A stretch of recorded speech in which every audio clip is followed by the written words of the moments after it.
Good morning friend. দেখো আজকে আমি পাট শাকের পাতুরি করে নিয়েছি, যদিও এর আগে তোমাদেরকে অনেকবার দেখিয়েছি।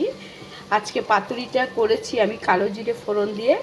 এখানে তিল বাটা আছে না, তিল বাটা, কাঁচা লঙ্কা আর একটু রসুন বেটে পাট শাকটাকে মাখিয়ে তার উপরে একটু ছাতু আছে না, ছোলার ছাতু দিয়ে মাখিয়ে আমি সর্ষের তেল দিয়ে শাকটাকে বসিয়ে দিয়েছি। দেখো এভাবে আজকে পাতুরিটা আমি করে নিচ্ছি, আরেকটু হবে। এইভাবে পাট শাকের পাতুরি করলে না দুর্দান্ত খেতে লাগে। একটু ভাজা ভাজা ভালো করে হবে। এইভাবে পাট শাকের পাতুরি করে খেয়ে যেতে দুর্দান্ত লাগে।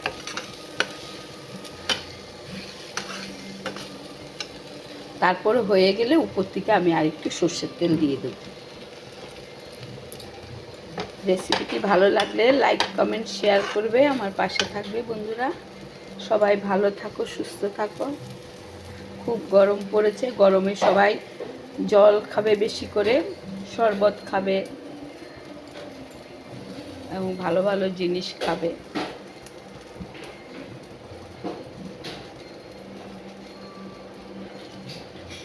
তাহলে এভাবে পাট শাকের পাতুরি রান্না করে খেয়ে দেখবে বন্ধুরা, দারুণ লাগে, দুর্দান্ত লাগে খেতে।